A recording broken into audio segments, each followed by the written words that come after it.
La predicación de Juan el Bautista, mensajero del Mesías, estaba teniendo éxito. Judea, Galilea y los alrededores del Jordán, de todas partes estaban llegando judíos piadosos que deseaban ansiosamente ver al Mesías. Pero también, como en todo movimiento que involucra grandes masas, despierta el interés de oportunistas descarados que lo único que desean es poder y control. Entonces, aquí tenemos unos personajes muy peculiares, los fariseos y los saduceos. Ellos estaban llegando al bautismo de Juan, pero sus intereses son muy oscuros. En este texto que vamos a compartir el día de hoy, Mateo capítulo 3, del versículo 7 al 11, este texto nos enseña que no todos los que profesan arrepentimiento son verdaderos ciudadanos del reino de los cielos. Permíteme leerte Mateo capítulo 3, versículos 7 al 11. Al ver él que muchos de los fariseos y de los saduceos venían a su bautismo, les decía: generación de víboras, ¿quién os enseñó a huir de la ira venidera?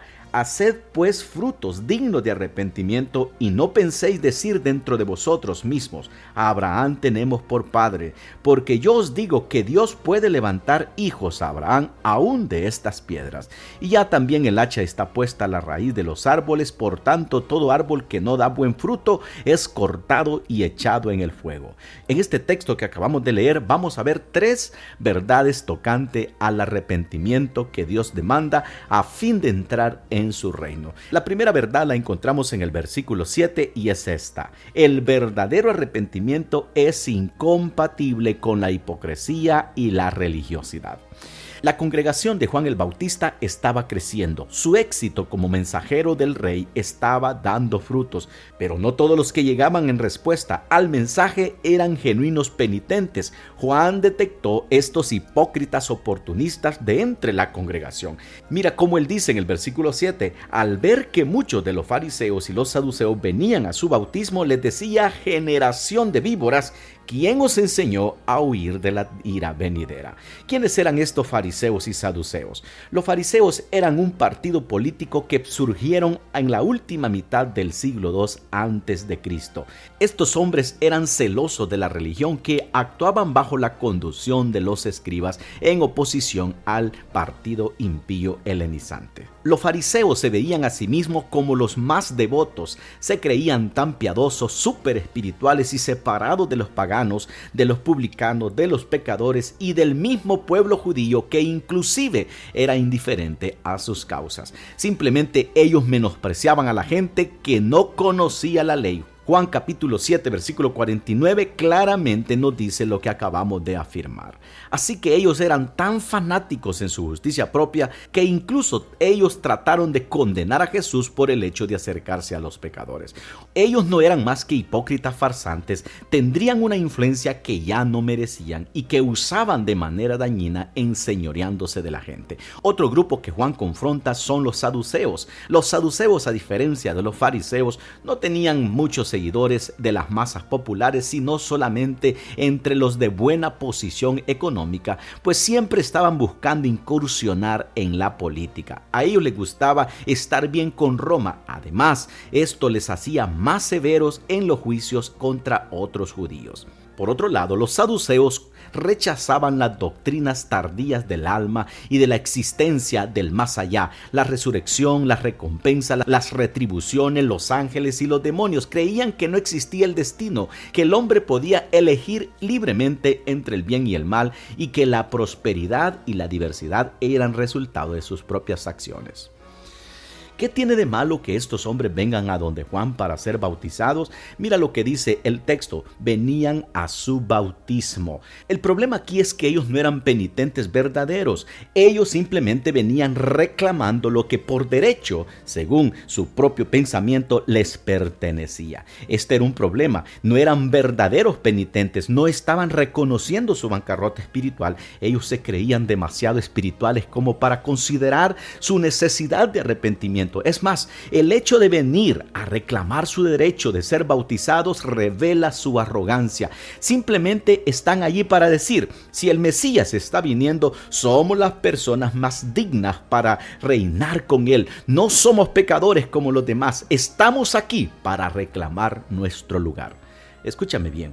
¿Cuántas personas se creen tan únicas, demasiadas buenas, que piensan que no necesitan arrepentirse? Más bien es una ofensa para ellos esta idea del arrepentimiento. Según ellos, viven cumpliendo los estándares del reino y de sus buenas obras. Pero hay una segunda verdad que vemos en este pasaje. El verdadero arrepentimiento es más que huir del castigo. Lo que Juan está diciendo aquí es que estos eran oportunistas y querían ser populares en este popular grupo religioso que se estaba comenzando a gestar. Así que, mis estimados hermanos, es por eso que Juan les dice: generación de víboras, ¿quién os enseñó a huir de la ira venidera? El cuadro pintado aquí es muy interesante. Cuando Juan dice generación de víboras, lo que Juan está recalcando es que simplemente eran el producto de personas que los precedieron, es decir, sus padres.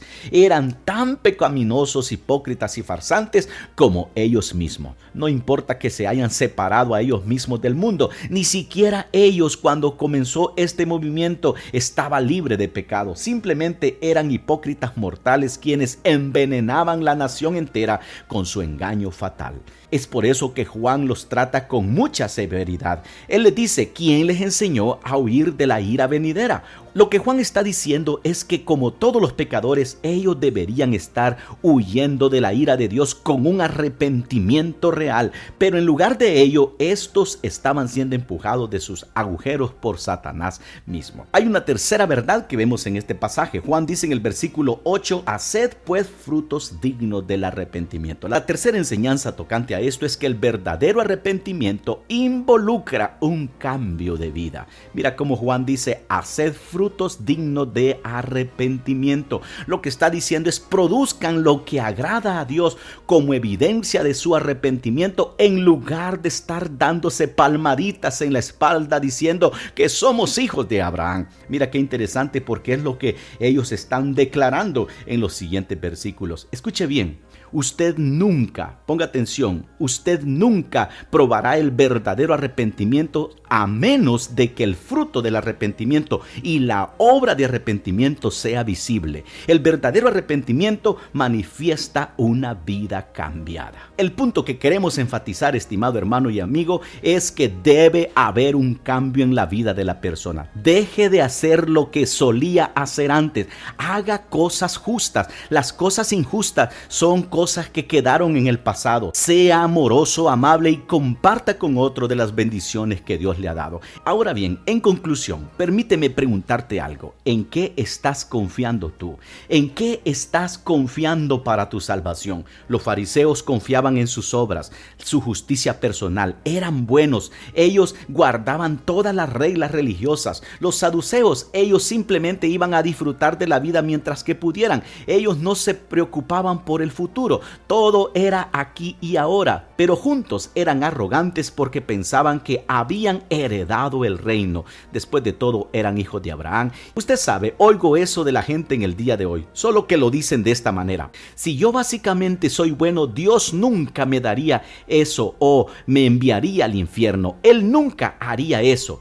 Pero mira lo que dice Juan: el hacha está puesta a la raíz del árbol que no da fruto es cortado. Juan está hablando de un fruto que manifieste una conversión genuina, confesando los pecados y reconociendo a Jesucristo como el Rey de nuestras vidas. Estimado amigo, si tú no has reconocido que eres un pecador, hoy mismo te invito que vengas arrepentido al Rey de Reyes y que confieses tus pecados y que por la fe en Jesús recibas la vida eterna. Te saluda el pastor Alexis. Te deseo un feliz día.